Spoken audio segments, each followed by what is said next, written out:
Hey everyone, Charles here at etrailer, and today we're taking a look at the Rhino Rack Vortex Aero series crossbars with the custom DK fit kit and the 2500 series roof rack legs on our 2015 Mazda CX-5. These crossbars are going to be a great way of carrying extra gear to and from your destinations and freeing up space in your vehicle. You can carry up to 165 pounds. Just make sure you don't exceed that of the crossbars or the weight of your roof. So we have this aerodynamic shape that's going to improve your drag as well as the Vortex Aero strips. They are also going to reduce drag and wind noise as well, and with the straps or the strips on the bottom as well where you slide in your legs. It comes included with a plastic lock core on each tower and these plastic end caps with a lock. All the end caps will be keyed alike, and then all these will be keyed alike as well, so it'll just be 2 keys. And you can also get metal locking cores here at etrailer just for a better peace of mind. So mounting these at the 2 closest points where we could, we are going to have a spread of about 42.5 inches. The overhang for the rear is going to be about 2.5 inches from the end of the crossbar, not the end cap. And in the front, about 1 inch overhang. And the distance from the roof to the bottom of the crossbars in the front is going to be a little under 3.5, and to the top about 4.5 inches.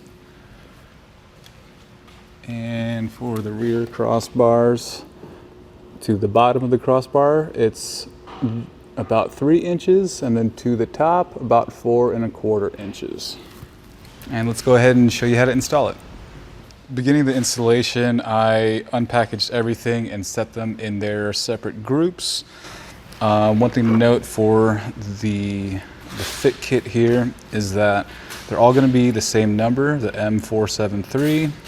But you're going to have 2 2s and 2 1s. The 2s are going to be for the rear crossbar, and the 1s are going to be for the front. But you're just going to take that and snap them into place. And make sure you keep the 2s together and the 1s together, separate from each other. From there, we're going to go ahead and open the tower.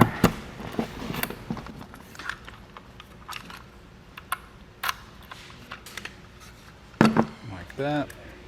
And then for our fit kit and our vehicle here, we don't need these 2 middle parts that it comes with. We're going to replace those. So after you want to unscrew it, a little technique I found to make it easier at popping this guy out because it's a little stuck is just use that bolt and push it out, and you can just throw these away, or if you want to keep them, you can keep them.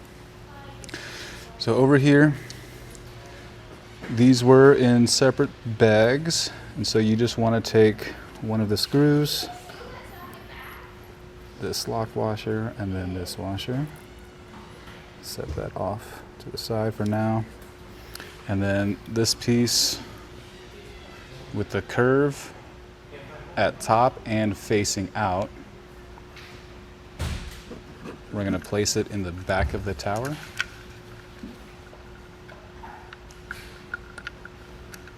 Just like that.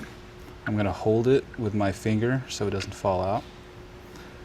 And then taking this piece, I'm going to insert it into the slot above the piece that we're holding with our finger. From there, now I'm going to hold this piece, flip it over, and then I can screw in this bolt right here.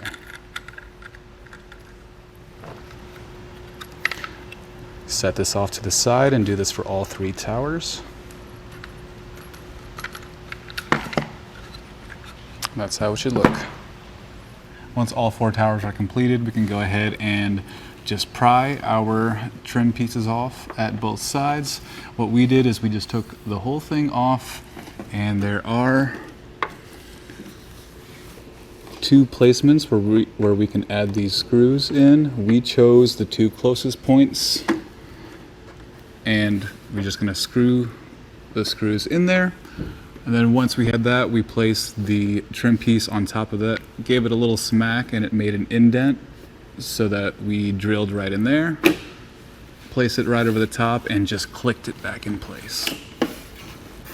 Once you removed all the strips from the inside of your crossbars, go ahead and pre-install this. For me, it just makes it easier to just kind of massage them in there. And then for the numbered strips, we are going to take a look at the instructions I found for our Mazda CX-5 for the front crossbars. I trimmed it to 191 millimeters because we have the Vortex Aero crossbars. For the rear, we trimmed them down to 163 millimeters, and that's what we did right here. I just chopped it right at 163 and slid this in there, and that is going to give us the space we need. So now we can just slide the tower on it, and we know that this is the distance we need to hit those 2 points on our vehicle. With the leftover insert here, you can go ahead and fill up that gap to reduce any wind noise or drag as well, and then we can cut off the excess right there. Once you have your strips and everything in place, we can go ahead and tighten these down with the included tool. And don't forget to attach your feet. You want the arrow pointing out, and these 2 parts attached to these 2 bars right here. Snaps into place. Now we can go ahead and throw these on our roof. And so whenever you're all lined up, we can go ahead and hand tighten this to reduce any slack. And then we'll use the included tool to finish tightening it down. And we're just gonna do the same thing on the other side.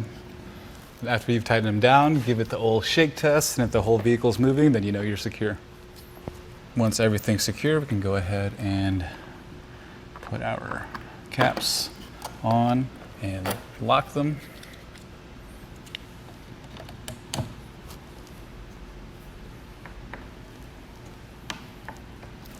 There we go, and that'll do it for the installation. So overall, Rhino Rack makes a great product. I like the aerodynamic shape and the Vortex Aero strip bars. If you want, you can get a little bit bigger crossbars, or longer I mean, just so that you can have a little bit more overhang so that you can clamp more accessories on the end and still use the rest of your rack as well. But other than that, these are great. And that's going to do it for our look on the Rhino Rack Vortex Aero Series crossbars on our 2015 Mazda CX-5.